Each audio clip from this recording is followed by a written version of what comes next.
Hello guys, তোমরা তো আমার আগের ভিডিওতে দেখেইছিলে। আমি বলেছিলাম যে আমার ডিউটি যেতে কোনো ইচ্ছে নেই, এত সুন্দর ওয়েদার থাকতে ঘরে বাড়িতে বসে ঘুমানোটাই ভালো হবে।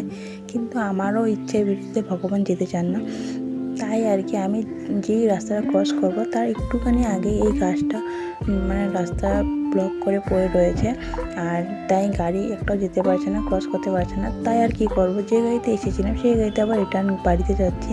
আর বাড়িতে গিয়ে বিন্দাস সারা দিন ঘুমাবো। ওয়েদারটা কত ভালো, তাই না?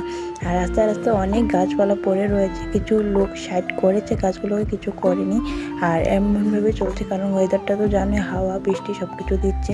আর যাই হোক, আমি আস্তে আস্তে করে বাড়ি পৌঁছে গেলাম। আর বাড়িতে গিয়ে আর কি করব, যেহেতু করার নেই, লাইনও নেই, নেটওয়ার্কও নেই, চার্জ নেই মোবাইলে। তাই ভাবলাম যে কিছু খাওয়া যাক। তাই এবার কি বানাবো সেটা ভাবলাম। আর যেই রান্নাঘরে গেলাম তখন দেখলাম রান্নাঘরের লাইনটাও চলে গেল, মোবাইলের টর্চ জ্বালিয়ে আর কি